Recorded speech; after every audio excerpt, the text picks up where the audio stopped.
Hello friends, welcome to suggestive education. Suggestive এডুকেশনে সকলকে স্বাগত জানাই। এসএসসি জিডি 2026-এর জন্য যে আমরা জিকে প্র্যাকটিস করছিলাম, তো জিকের আমরা আজকে ইতিহাসের চ্যাপ্টার 2 করব, ইন্ডাস ভ্যালি সিভিলাইজেশন বা সিন্ধু সভ্যতা। তো আজকের প্রথম কোশ্চেন হচ্ছে, নিম্নলিখিত কোন স্থানটি সিন্ধু সভ্যতার সঙ্গে যুক্ত? অপশন রয়েছে সাঁচি, মহেঞ্জোদারো, অজন্তা, ভীমবেটকা। তো সিন্ধু সভ্যতার সঙ্গে যুক্ত হচ্ছে মহেঞ্জোদারো। মহেঞ্জোদারো শব্দের অর্থ হচ্ছে মৃতদের টিলা বা মৃতদের স্তূপ। এটি বর্তমান পাকিস্তানে অবস্থিত এবং প্রায় খ্রিস্টপূর্ব 2500 সালের একটি প্রধান সিন্ধু সভ্যতার নগরী। এখানে উন্নত নগর পরিকল্পনা, নিষ্কাশন ব্যবস্থা, খাদ্য গুদাম ও বিখ্যাত গ্রেট বাথ পাওয়া গেছে। ভারতীয় উপমহাদেশে প্রচলিত প্রাচীনতম লেখার পদ্ধতির নাম কি? তো অ্যান্সার হচ্ছে ইন্ডাস স্ক্রিপ্ট, অপশন বি। এটি ভারতীয় উপমহাদেশের প্রাচীনতম লিপি, যা হরপ্পান স্ক্রিপ্ট নামে পরিচিত। এটি ইন্ডাস ভ্যালি সিভিলাইজেশনে ব্যবহৃত হতো। বিশ্বের প্রাচীনতম প্রকৃত লেখন পদ্ধতির মধ্যে পড়ে সুমেরিয়ান, কিউনিফর্ম ও ইজিপ্টিয়ান হাইরোগ্লিফস। সিন্ধু সভ্যতার দুটি প্রাচীন নগরী হরপ্পা ও ড্যাশ খননের সময় আবিষ্কৃত হয়েছিল। তো হরপ্পা ও মহেঞ্জোদারো, অপশন সি। সিন্ধু উপত্যকা সভ্যতার সময়কাল আনুমানিক 2500 খ্রিস্টপূর্বাব্দ বলে মনে করা হয়। খনন কার্যের মাধ্যমে সিন্ধু উপত্যকায় দুটি প্রাচীন নগরীর প্রমাণ পাওয়া গেছে। হরপ্পা, যেটা 1921 সালে দয়রাম সাহানির নেতৃত্বে আবিষ্কৃত হয়, আর মহেঞ্জোদারো 1922 খ্রিস্টাব্দে রাখালদাস বন্দ্যোপাধ্যায়ের নেতৃত্বে এটি আবিষ্কৃত হয়। এটি বর্তমানে পাকিস্তানের সিন্ধু প্রদেশের লারকানা অঞ্চলে অবস্থিত। নিম্নলিখিত কোন বিবৃতিটি সঠিক? হরপ্পা সংস্কৃতি কেবল সিন্ধ ও পাঞ্জাবে বিস্তৃত ছিল, এটা ভুল। কারণ শুধু সিন্ধ আর পাঞ্জাব না, অনেক জায়গায় ছিল, যেমন রাজস্থান ছিল, গুজরাট ছিল, তাহলে এটা ভুল। হরপ্পা লিপি ইতিহাসবিদদের দ্বারা পাঠোদ্ধার করা হয়েছে, এটাও ভুল। হরপ্পার লিপি এখন পর্যন্ত কেউ পড়তে পারেনি। হরপ্পা স্থানে মৃতদেহ সাধারণত গর্তে শায়িত করা হতো, অর্থাৎ কবর দেওয়া হতো, এটা ঠিক। সিন্ধু সভ্যতার শস্যাগার কেবল হরপ্পায় পাওয়া গেছে, এটা ভুল। এটা অনেক জায়গায় পাওয়া গেছে শস্যাগারটা। তো অ্যান্সার আমাদের অপশন সি, ঠিক আছে। মহেঞ্জোদারো থেকে বের হওয়া নিকাশিগুলিতে ড্যাশ দরজা ছিল, যেগুলি রাতে বন্ধ করা হতো যাতে ভবঘুরে বা অপ্রীতিকর ব্যক্তিরা শহরে প্রবেশ করতে না পারে।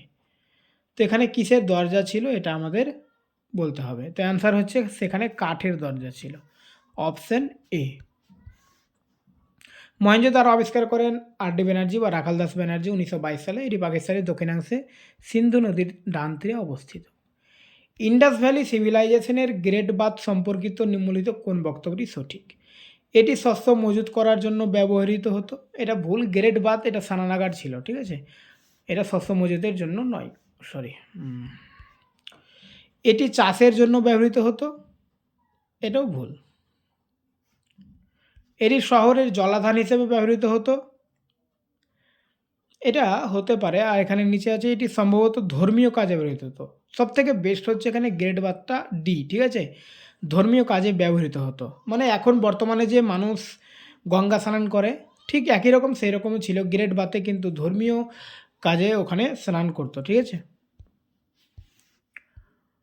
নিম্নলিখিত কোন ইন্ডাস ভ্যালি স্থলটি বর্তমানে পাকিস্তানে অবস্থিত? হরপ্পা, লোথাল, আলমগীরপুর আর কালীবঙ্গান। তো পাকিস্তানে অবস্থিত সেটা হচ্ছে হরপ্পা, অপশন এ। বাকি লোথাল এটা গুজরাটে অবস্থিত, আলমগীরপুর উত্তরপ্রদেশ আর কালীবঙ্গান রাজস্থান। ভারতে প্রায় কত বছর আগে মেগালিথ নির্মাণের প্রথা শুরু হয়েছিল? তো মেগালিথ এটা হয়েছিল 3000 বছর আগে। প্রায় কত বছর আগে মেহেরগড়ে তুলা চাষ করা হতো? তো মেহেরগড়ে তুলা চাষ করা হতো 7000 বছর আগে, অপশন এ 7000 বছর আগে। সিন্ধু সভ্যতার নিচের কোন স্থানে দ্য গ্রেট বাথ অর্থাৎ বৃহৎ স্নানাগার পাওয়া গেছে? তো এটা পাওয়া গেছে কোথায়? মহেঞ্জোদারো। মহেঞ্জোদারো, যার অর্থ মৃতদের ডিবি, ছিল সিন্ধু সভ্যতার একটি গুরুত্বপূর্ণ কেন্দ্র। এটা তো আমরা পড়লাম এর আগে, একই জিনিস লেখা আছে। অধিকাংশ হরপ্পান সিল কী দিয়ে তৈরি হতো? তো হরপ্পান সিল যেগুলো ছিল সেগুলো স্টেটাইট নামক পাথর দ্বারা তৈরি হতো। ঠিক আছে, অপশন সি হচ্ছে অ্যান্সার। নিম্নলিখিত কোন হারাপ্পান স্থলটি আফগানিস্তানে অবস্থিত? সর্তুগাই, বালাকোট, নাগেশ্বর, কালীবঙ্গান। তো আফগানিস্তানে সর্তুগাই অবস্থিত। এটি হরপ্পান সময়ের একটি বাণিজ্য কেন্দ্র ছিল এবং পার্শ্ববর্তী এলাকায় ল্যাপিস ল্যাজুলি খনির সাথে যুক্ত ছিল। নিম্নলিখিত কোন হারাপ্পান শহরটি খাদির বেট রান অফ কাছে অবস্থিত এবং 3টি ভাগে বিভক্ত ছিল? তো এটা ধোলাভিরা 3টি ভাগে বিভক্ত ছিল। ঠিক আছে, বাকিগুলো কিন্তু 2টো ভাগে, যেমন সিটাডেল যেটা বলছে আর কি, একটা সিটাডেল আর একটা ছিল মানে নর্মাল লোকদের মানে সাধারণ মানুষদের জন্য, একটা উচ্চবিত্ত মানুষদের জন্য। আর ধোলাভিরাটা কিন্তু 3টি ভাগে ছিল। ঠিক আছে, ধোলাভিরা 1968 সালে প্রত্নতত্ত্ববিদ জগৎপতি যোশী এটি আবিষ্কার করেন। এটি ইন্ডাস ভ্যালি সিভিলাইজেশনের 5ম বৃহত্তম মহানগর। এটি ইউনেস্কো ওয়ার্ল্ড হেরিটেজের তালিকায় ভারতের 40তম স্থান। সিন্ধু সভ্যতার নিচের কোন শহরে একটি বন্দর পাওয়া গেছে? তো লোথালে এটা বন্দর পাওয়া গেছে। লোথাল ছিল সিন্ধু সভ্যতার একটি গুরুত্বপূর্ণ বন্দর নগরী। এটি গুজরাটের আহমেদাবাদ জেলায় ভোগবা নদীর তীরে অবস্থিত। এখানে বৃত্তাকার ও চতুর্ভুজ আকৃতির অগ্নিবেদী, ধান জাতীয় শস্যের দানা ইত্যাদি পাওয়া গেছে। সিন্ধু সভ্যতার প্রধান বন্দরগুলির মধ্যে লোথাল, রংপুর, সুরকটোডা এবং প্রভাসপতন ছিল, যেগুলো পশ্চিম এশিয়ার সঙ্গে বাণিজ্যের গুরুত্বপূর্ণ কেন্দ্র ছিল। ধোলাভিরা গুজরাটের কচ্ছ জেলায় এবং কালীবঙ্গান রাজস্থানের হনুমানগড় জেলায় অবস্থিত। হরপ্পা সভ্যতার কোন স্থান থেকে টেরাকোটার তৈরি হাল পাওয়া গেছে? তো টেরাকোটার তৈরি হাল পাওয়া গেছে বানোয়ালি, আর বানোয়ালিটা হরিয়ানায় অবস্থিত। বানোয়ালি থেকে টেরাকোটার তৈরি হাল পাওয়া গেছে। এখানে আরও যেসব গুরুত্বপূর্ণ জিনিস আবিষ্কৃত হয়েছে সেগুলি হলো উচ্চমানের বার্লি, স্টেটাইট ধাতু, ডিম্বাকৃতি বস্তি, সোনা, ল্যাপিস লাজুলি ও কার্নেলিয়ান রত্ন ও অগ্নিকুণ্ড। নিচের মধ্যে কে 1990 সালে ধোলাভিরা শহরে খনন কার্য শুরু করেন? তো ধোলাভিরা শহরের খনন কার্য শুরু করেন আর.এস. বিস্ত। 1990 থেকে 2005 পর্যন্ত ধোলাভিরা শহরে খনন কার্য আর.এস. বিস্তের তত্ত্বাবধানে পরিচালিত হয়। এই খননের ফলে ধোলাভিরা নামক প্রাচীন শহরটি আবিষ্কৃত হয়, যা প্রায় 1500 বছর ধরে একটি বাণিজ্যিক ও শিল্পকেন্দ্র ছিল।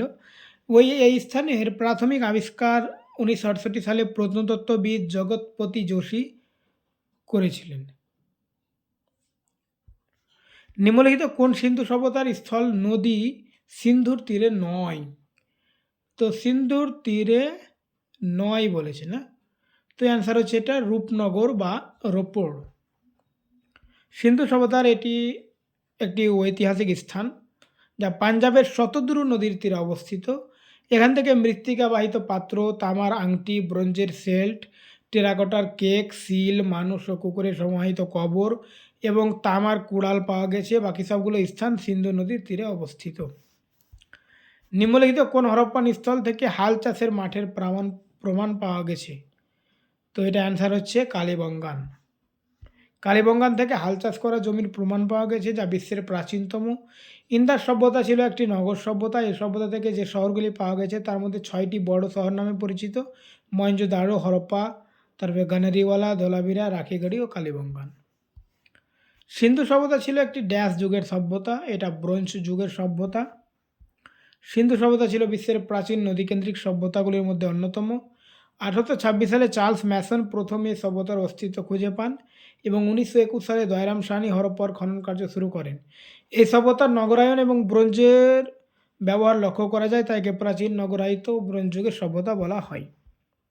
হরপ্পান শহরগুলিতে কোন ধাতু দিয়ে অস্ত্র সরঞ্জাম তৈরি করা হতো? তো অ্যান্সার হচ্ছে কপার দিয়ে। ঠিক আছে, কপার ইন্ডাস ভ্যালি সিভিলাইজেশনের প্রথম ধাতু হিসেবে কপার ব্যবহার করা হতো। এছাড়া ব্রোঞ্জ, সিলভার, গোল্ড, লিড ব্যবহৃত হতো। ওকে, থ্যাংক ইউ।